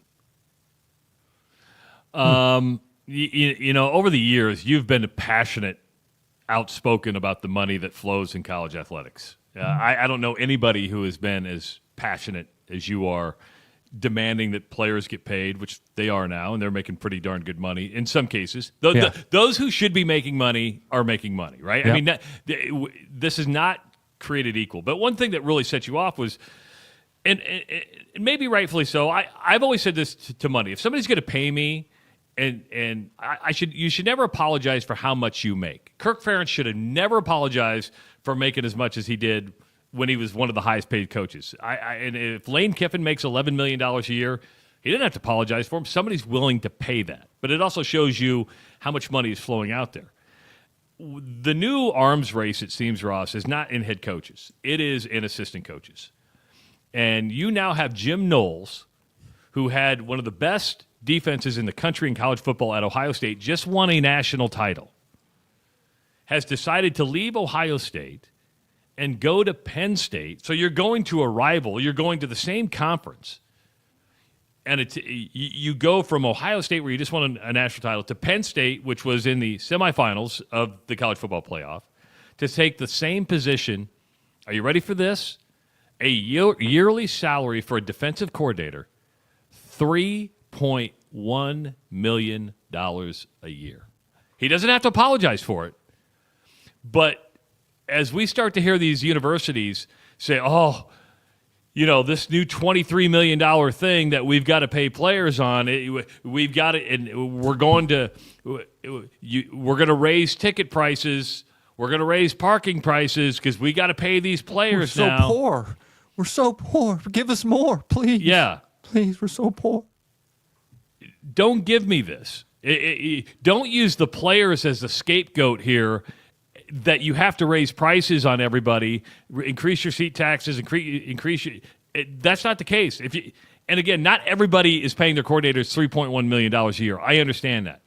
But what do most coaches want in their contract? It's not money. They want money, but they want money to be able to retain assistant coaches to keep that continuity there. That's the big thing with coaches. They want that continuity there. I mean, Matt Campbell specifically renegotiated for that as part of his contract to keep for this exact thing that you're talking about, Travis. He saw that coming and said, all right, this we got to start keeping my guys around.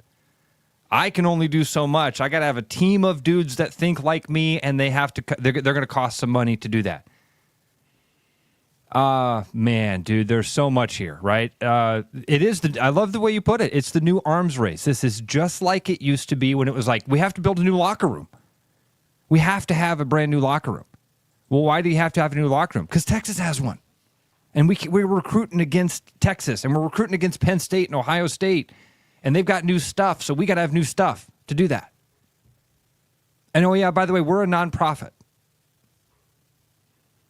So we got to turn this thing over. We got to everything that we get, we got to turn over. So if we can get more, then we turn over more. So if we're going to turn over more, we got to get more, and we're so poor. We're so poor. Can we increase our tax? Because again, inflation. Life gets more expensive, so tickets have to go up. Our contract is going to get renegotiated every couple of years. We're going to make more money from the television contracts. And when we build these new things, based on the donations that you gave us, we're then going to charge you more money to then take advantage of those things that you helped us build. And man, we're so poor. We're so poor. $20 million? You want us to all of a sudden give these kids $20 million?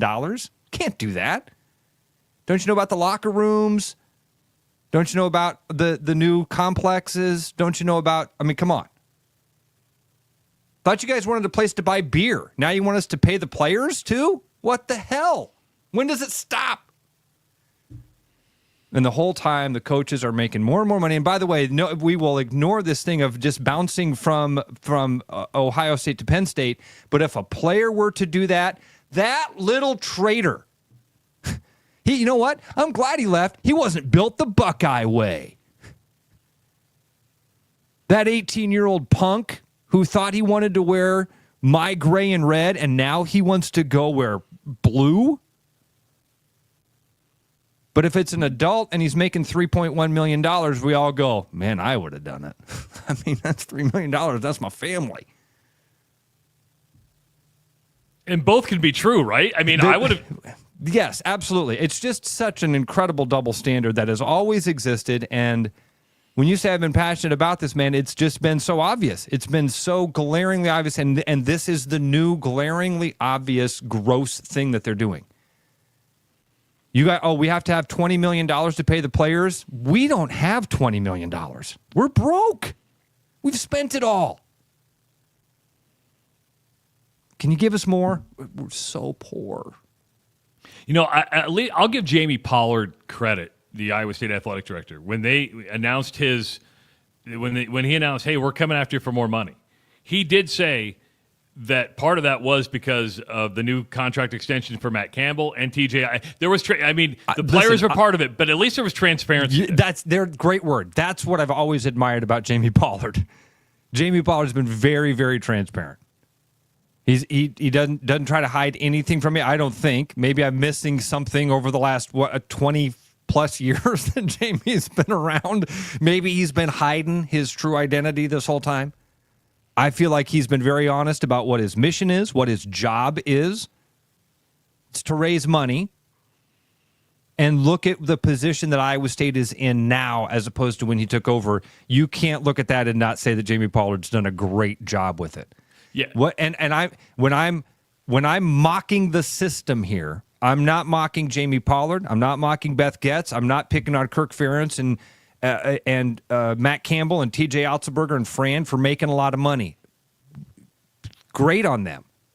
It's the system that has been broken this whole time. It's the system that the Supreme Court tried to step up and say, you guys got to change this whole thing. Change the structure, and instead of changing how they changed the structure, again, they built a third arm that came out of their ass and reached around and said, more money, please. We'll call this arm collectives. And if we'll just grab more of your cash, while we're getting your television dollars, while your closets are filled with logoed gear, while your season ticket prices are going up, and we're just going to squeeze the shit out of you. Got any more blood in that turnip, man? Because we're going to squeeze it. We're going to squeeze it. Because why? Because we need to win football games, man. What's going on with tuition prices? Well, they've gone up. They've gone up during this time. Yeah. Oh, drastically. Well, certainly technology has made learning easier and cheaper. No, it turns out that's, life, right? Life. It's more expensive. Well, where are these billions of television dollars going? Do you think it's fixed now that players are getting paid? Do you think it's fixed now? I mean, because you're always going to go to, the fans are going to have to pay somehow. I mean, you're not going to get in free. Dude, it's entertainment, and your entertainment dollars, it's worth something, and there is a lot. I'm with you, Travis. There's a lot that goes into it. Is the system fixed now that the players are getting paid? Hell no. Hell no. And that one sentence wasn't what the solution was ever going to be. Pay the players was not the solution, and that's not what the Supreme Court said. The Supreme Court said the system is broken. You guys have built this all on rigged language, being nonprofits, for instance. You've amateurism, these terms that you guys are manipulating. And they said, okay, all right, we're going to fix this. We're going to pay the players. No. You missed the rest of the paragraph there. You missed the rest of the paragraph. It's not just pay the players, it's fix the system. Yeah, we got it. We're going to pay the players. How do we pay the players? Well, we're going to ask the people for more money. I mean, do the fans want to win? You a big baller or a little baller? And that's what's being used against us, right? Because if you don't want to pay, then obviously you don't care. But but this happens in pro baseball too, or really any organization. I mean, the truth is, the Minnesota Twins can't compete with the Los Angeles Dodgers, right? When it comes to money, or the Yankees. But what we're seeing now in college athletics, same thing, is that Brad Heinrichs from the Swarm is sitting there with $2 or $3 million payroll, and you've got Ohio State with a $20 million payroll. That's inequity. That's never going. I don't know how you would balance that or even fair that up, because you're going to have, yeah. You don't fair that up. You know what you do? You do your best to compete. You figure out what's best for you and your university, your institution of higher learning. You put your priorities down, and you figure out what's best. And that's what I really do feel like, Travis, that's what these guys have been doing all along. That exact thing. The adults in the room are putting their priorities on a list and saying, all right, what's the most important thing for us? If I said, what has Jamie Pollard's priority been over the last 20 years at Iowa State, or how long had Jamie's been there? It feels, however long that's been. What would you say? Because I know what my answer would be. My answer would be raise money. Yeah, because when he got here, Iowa State was a joke when it came to financials, and you're like, the state will not support this when you have Iowa as a model of being a self-sustaining athletic department. Now, we can get into that, but you know what I'm saying. Right, absolutely. The state did not want to subsidize a university athletic department that is as big as Iowa State. That's why you raise money, but you also cut money. I mean, he's cut sports. It was the right thing to do. But raising money makes you competitive. It gives you better facilities, makes you more attractive to student athletes, makes the fans' user experience a lot better. We've all been to a stadium, a concert, let's use this show as example. We're trying to make it as user-friendly as possible. There's a number of avenues to find it. Is it as easy as turning on your radio in the morning? The answer, well, now it is because of a smartphone. But I know repetition. We want it to be accessible. So Jamie's priorities: raise money, improve the place, hire your best coaches, and keep your best coaches. Yep. Because over time, he's built a culture to where people just want to be at Iowa State. Yeah. And I've said this, Iowa State is, I don't think a coach you look at Matt Campbell, or you even look at T.J. Otzelberger. You go, it used to be guys that were in their position 20 years ago would have bolted Ames quick after success. Like, I got to get the hell out of Dodge, right? And I got to go get a job that's probably more secure, be able to recruit to. It's not the case anymore. Iowa State is one of the premier jobs in the country. And I say premier, it's a regional brand. But what I'm saying is, it's one of the premier jobs in the Big 12, for certainly. Yes. And so that makes you one of the premier jobs in one of the premier conferences in the country. 515-517-2303. Let's go to David in Bondurant. David, welcome to the Rush Radio. Hey, good morning. Hey, good morning, gentlemen. You know what? You guys are making just great points. And I wanted to, at first, my first thought is, it's all this TV revenue. That's what's driving everything. But then I started thinking, you guys remember, back in the day, right? You played league ball, and then that was it. And if you think about how much we as fans and families are feeding into this with, now we got select teams. You're traveling all over the state, sometimes the nation. You're paying all this money. And do you remember when it used to be, I want to be good at sports because I want to get a scholarship? Yes. Remember those days? And now I don't even know, like, what is the value of a college degree anymore, or a scholarship? Like, where's the value in that anymore? And we're talking just mom and dad taking their kids to all these different sports and trying to get them. Now it's, going after the NIL money. You know what I'm saying? So I feel like it's not just entertainment, but the way society is changing kind of reflects all this, right? I mean, you're talking AAU basketball, you're talking U-Trip baseball, you're talking every sport, dude. Volleyball has become wrestling is a year-round sport. Cheer and dance. That's a whole nother. You want to talk about a cult? Cheer and dance is like this cult. I didn't know this. I just found this out. Like, because my girls didn't do it. You avoided the dance. You got so lucky. I did. I had no idea. Hey, it's David. It's incredible. I mean, I just think about. Go ahead. No, I was going to ask how you're listening today. Are you listening on YouTube, Twitter, or rushradio.com? X. I get a notification that pops up, and I'm in. Cool. And so listen, that's more the and more easiest way people are for me to referring get to it you as guys. X too. I got to say that kind of surprises me because I still call it Twitter just by default. So listening on X. Thanks, David. Appreciate it, man. Do. I bounce back and forth. I always tweet something, right? I don't X something. I tweet something still. That's fair. That's yeah. Anyway, but I'll jump off. Have a great day, guys. Thanks, Thank buddy. you, David. Appreciate it, man. So again, priorities. Everybody has their own, and I think that the thing that most of us gained from sports were these kind of bigger life lessons. We got enjoyment out of it. We enjoyed being with our buddies. We enjoyed playing these games and doing these fun things. But man, you learned these bigger life lessons. You learned how to lose. You learned the right way to win. You learned how to work with different teammates and work with different personalities, and there's all sorts of other things that come from playing team sports. The problem has become the money, like David's talking about, man. It used to be league ball. It used to be you played with your buddies that you grew up with. I know people are spending $10,000, $15,000, $20,000 a year for sports, and I'm like, I couldn't compete in that world.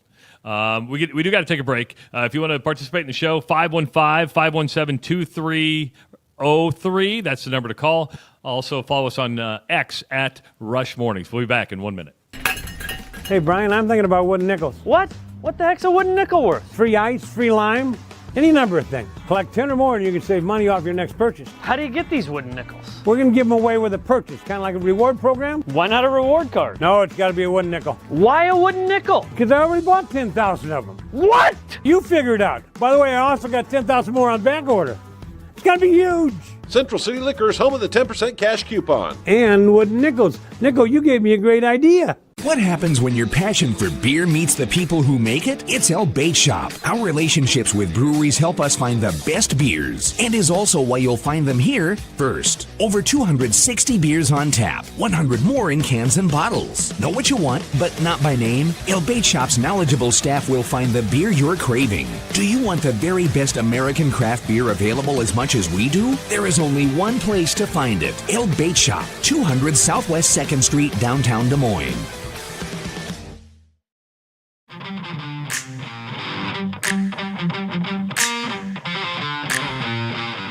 The Rush, Travis and Ross bringing the heat, even when the takes are ice cold. Powered by Willis Auto.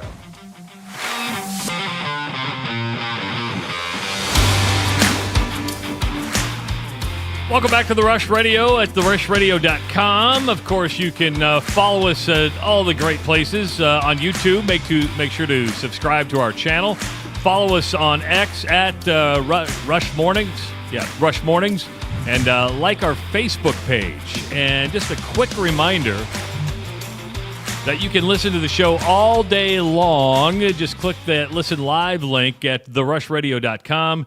It'll loop right after the show's over, and it'll be on until 6 a.m. tomorrow morning. Or you can find us on all the major podcast channels, iHeartRadio, Spotify, and, of course, Apple. I'm Travis Justice. He's Ross Peterson.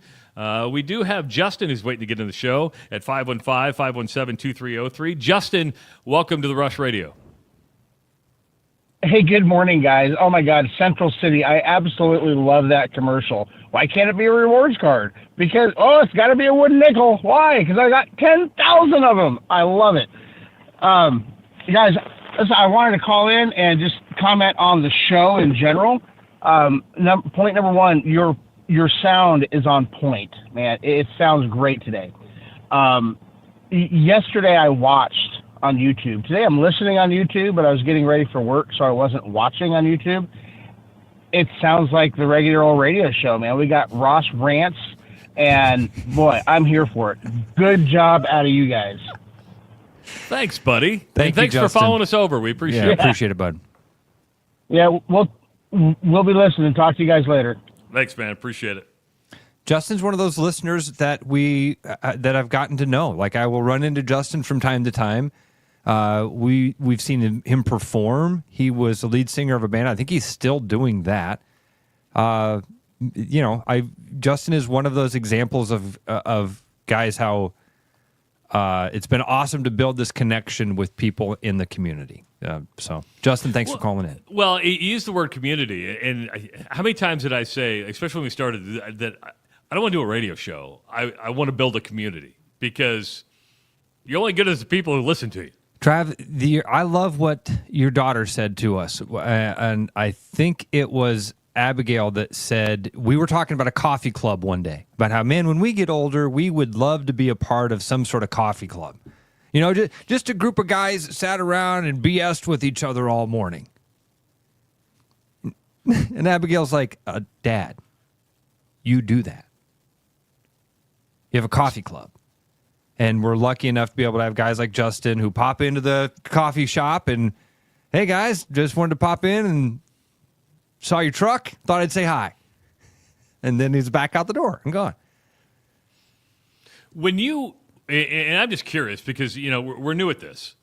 We're not new at talking to each other and doing a show, but we're new at this format.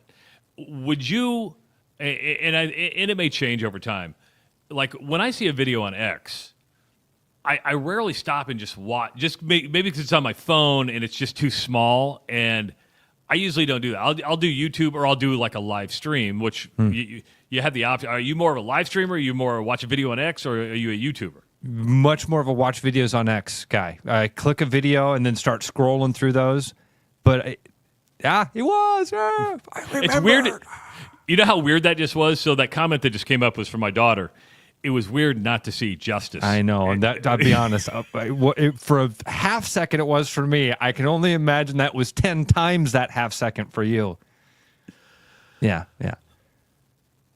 Have you followed this Florida basketball coach story very much? No. You were kind of getting me up to speed, but for folks that know nothing.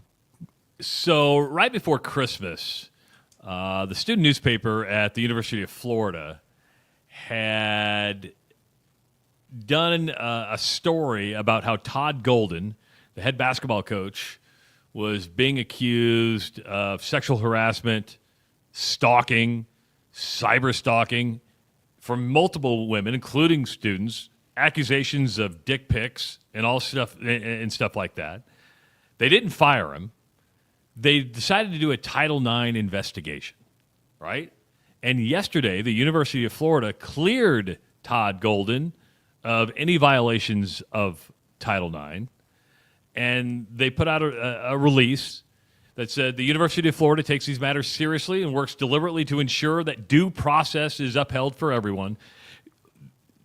Remember, there was probably a time 3-4 years ago, Ross, this comes out, you're fired immediately, right? Right. Now, let's keep in mind, Florida is the number 5 team in the country. Number 5 team in the country. Winning makes you stop and go, well, let's take a good look at this, right? Florida went on to say, we take these matters seriously and understand the need for the process to be conducted with strict confidentiality and discretion. Throughout this process, Coach Golden has demonstrated tremendous focus and professionalism. We commend him for that. As the Gators move forward, we reaffirm our commitment to promoting championship experience and integrity. ESPN, this is where the story's coming from, on Monday obtained a copy of a letter that the university sent to a female complainant.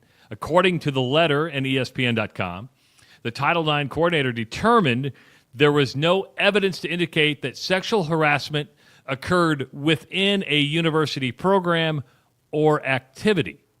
That's why the school had to dismiss the complaint. Did not happen within a university program or activity. I'm just making an assumption here, and I'm trying to interpret that. Yeah.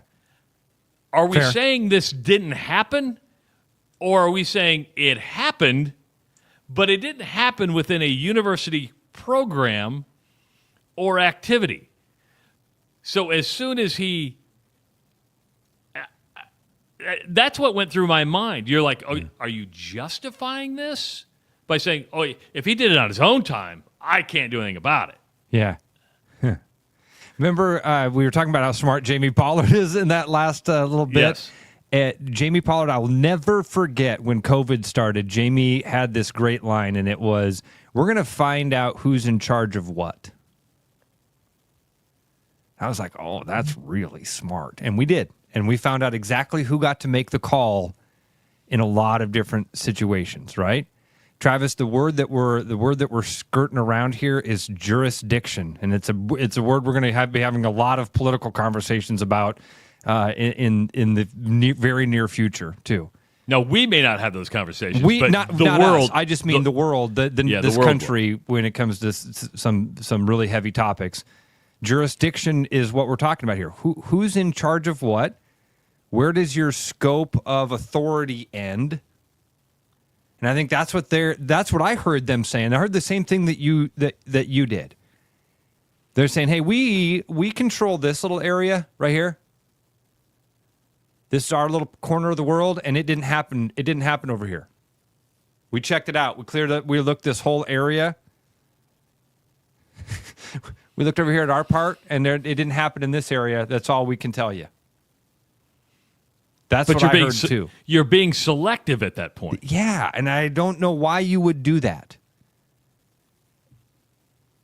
Unless you do that and somebody's going, "Hey man, we got to put some language in here so that if this ever comes out, we can say, yeah, that's why we drew this little box over here."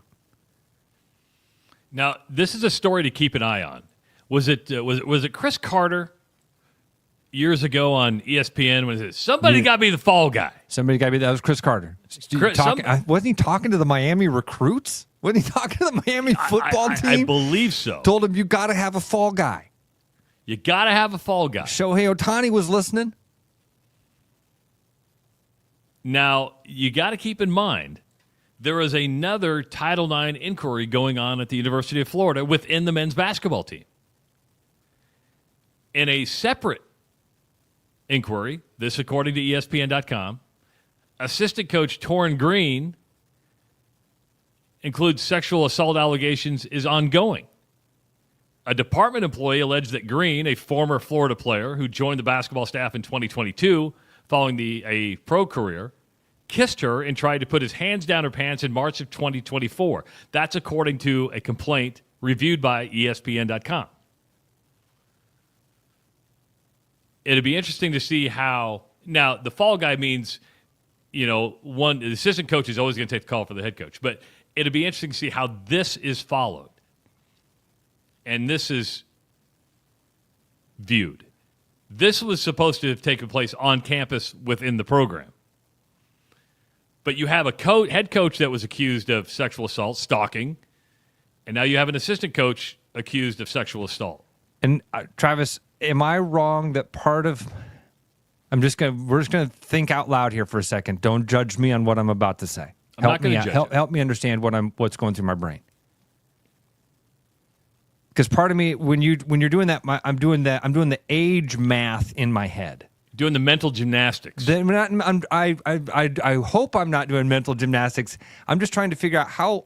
For some reason, what I'm getting at is age is some determining factor right now in my reactions to this. Okay.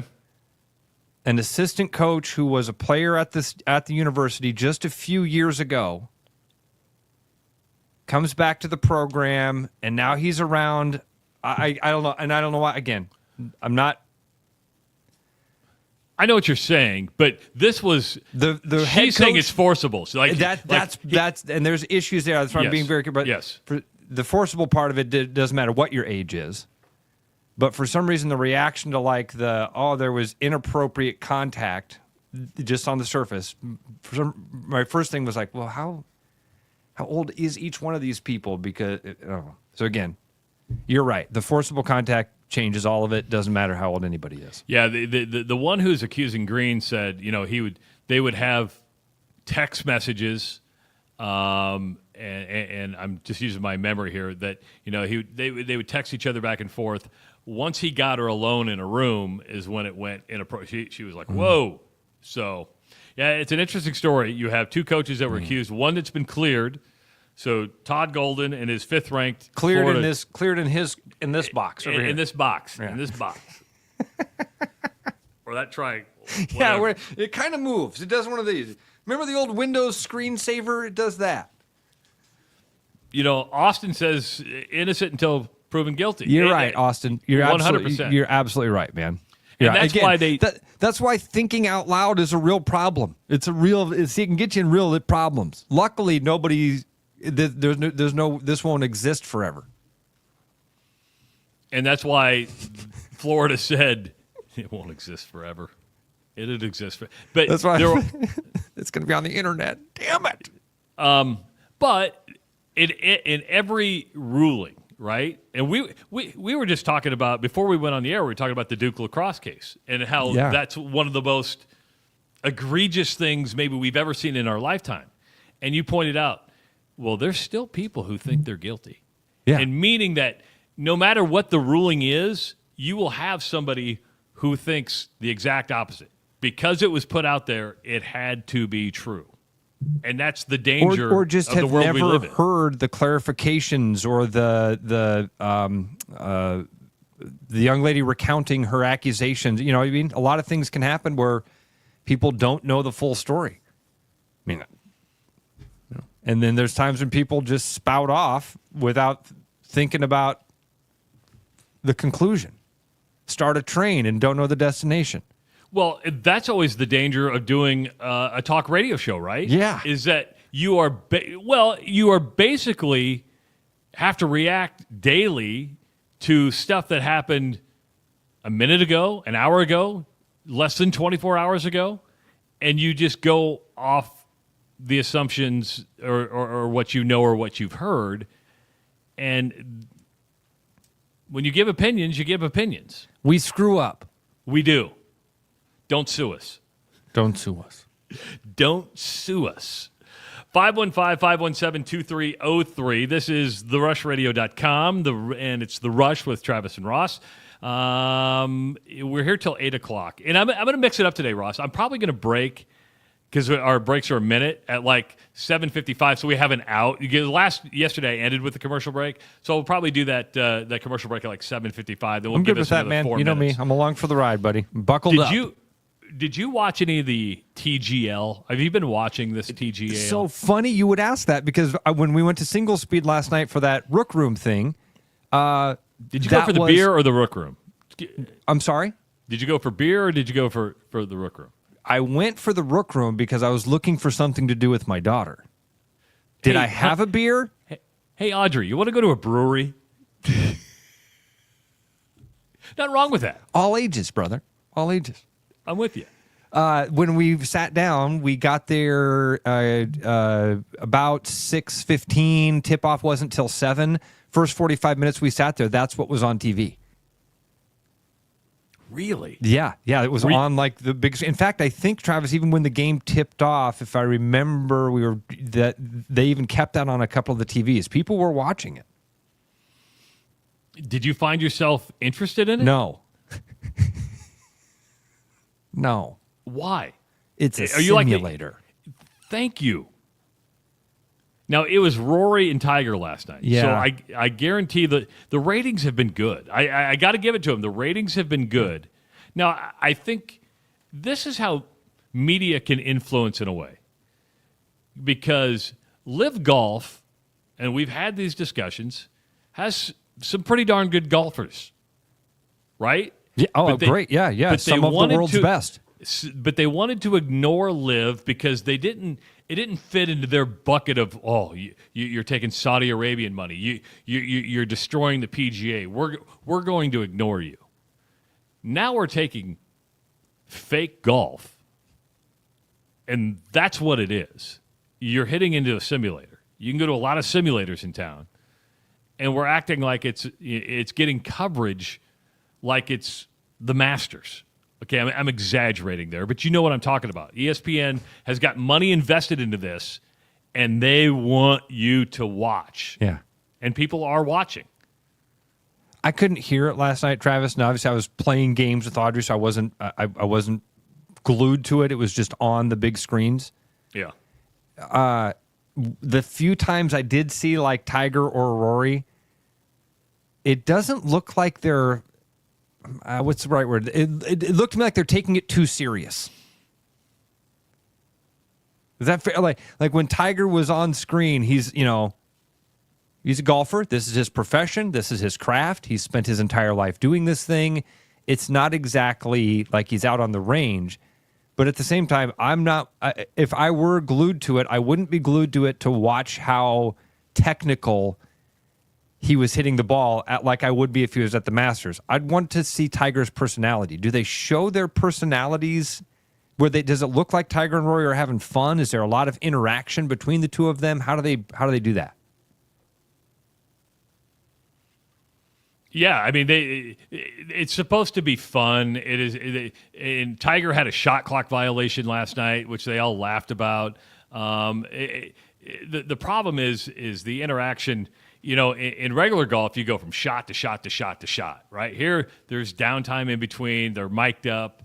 It's different. I watched it. I wasn't disappointed in it. It's just not my thing. And I probably like the technology, not the screen part of it. I like the green part of it because there's like jacks underneath it, so the green moves it all. Yeah. I think that's the cool part of it.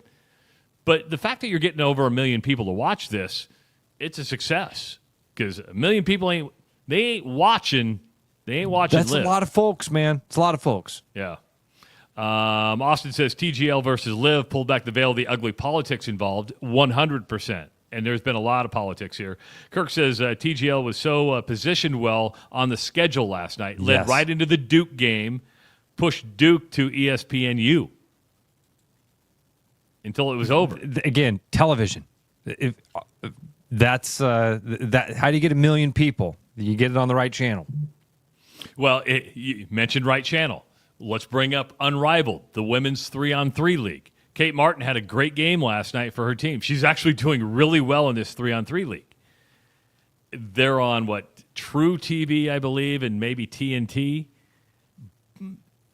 about 160, 180,000 people watching that. They need Caitlin Clark. 3-on-3 basketball doesn't interest me at all. I don't know if Caitlin Clark ever plays in this thing, but 3-on-3 basketball just isn't moving the needle. Ryan thinks the fact that I'm a shitty golfer is playing into the fact that I didn't like to watch the golf show last night. Why you got to make it personal? I don't think you're that bad of a golfer. I'm pretty bad. No. For how much I play, I'm really bad. You have your days. You have your moments. I have my shots. I've never had a day. I've never had a day. I've had shots where I go, oh, I figured it out. And then the next shot happens and you go, oh, yeah, I'm not an athlete. But it's those good shots that keep you coming back for more. It is more. It is the most and more ridiculous game ever. Yeah. But thanks, Ryan, for reminding me that I'm not a good golfer, and probably that's why I didn't like to watch simulator golf last night. 515-517-2303 is the number to call. You can tweet at us at Rush Mornings. You can also leave comments in the comment section. We will take a break, then come back, and we'll be back in 1 minute and wrap up today's show. It's TheRushRadio.com. Take a trip back in time to this 60s style corner tap, the High Life Lounge. The champagne of bars knows nostalgia and retro. Enjoy our famous roasted chicken, juicy, crispy, and delicious. Order up some deviled eggs with your favorite classic American beer like Pabst, Hams, or Old Milwaukee. High Life has delicious sandwiches, daily specials, casseroles, and all of the dishes like Mom used to make. A place to relax and catch up with old friends. The High Life Lounge, downtown Des Moines. If you got the time, we got the beer. You know, Brian, at Central City, we really do have the best selection around. I know. High quality stuff you can't find anywhere else. Whistle Pig Plantation Rum. Yeah, and over 150 of the best scotches on earth. And a ton of bitters, mixers, and more. You know what we are? High class. Definitely high class, yeah. Make way for the natty. Okay, maybe medium class. Central City Liquors, home of the 10% cash coupon. And the Wooden Nickel program. We're listening to The Rush. Two guys, two cities, and absolutely no filter. Willis Auto keeps the wheels turning, even if we can't.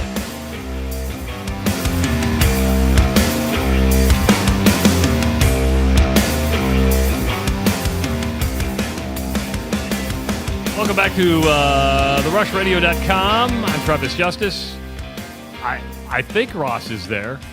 This is the problem with 1 minute commercial breaks, which I'm sure you all love because, on the old show, they were like 6.5 minutes. We'd like to get them up to 3-4 minutes long. We're back, Sorry. buddy.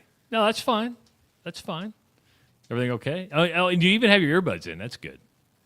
Yeah, I figured out that it's just easier to unclick back here than try to finagle and reconnect. Stuff, so, yeah. Iowa women's basketball team is going to be at Carver Hawkeye tonight, taking on Northwestern. Northwestern winless in the Big Ten Conference. Iowa coming off that win against Washington, where it snapped a 5-game losing streak. Big weekend because this weekend, February 2nd, is when they play USC and retire Caitlin Clark's number. So that's you got a big weekend, but they get a win tonight. If you get a win tonight, and USC is going to be a different nightmare. Tomorrow, Drake's going to be at home against Northern Iowa. That's going to be a big game. Huge game. We are going to attempt to bring Justin Miller back on the show. I mean, despite we had a lot of people reach out yesterday and say never bring him back. We had a lot of people, and so we know we're going to upset a lot of people by trying to bring Justin back. We want to give the kid a shot. I don't know what else to say. Yeah, I mean, it was his audition yesterday. To be part of the show, to participate, and he blew it. Imagine if Paul McCartney would have dropped his guitar walking into his first audition. Imagine that's the equivalent of what happened yesterday. It was, wasn't it? Felt bad for him. I mean, but pity only gets you so far. You can visit Pity City, you can't live there. Do you think he was afraid to be on camera? Do you think probably? I mean, can you blame him? And they say I'm the mean one. They say I'm the mean one. But I do it with love. I do it with such love. Do you? I don't know. All right, so we are going to wrap up today's show. All right, man. Yeah, this was fun. Fast 2 hours again. It did. It flew right on by, which is super, super cool. And again, if you are looking to find us, this is the place to do it. You can listen all day long at therushradio.com. Just click that listen live link. The show will be on replay all the time. Or you can also follow us on the social media channels, subscribe to our YouTube channel, follow us on X at Rush Mornings, and of course, like our Facebook page. For Ross Peterson, I'm Travis Justice. We'll talk to you tomorrow on the Rush Radio Show. Bye-bye, everybody.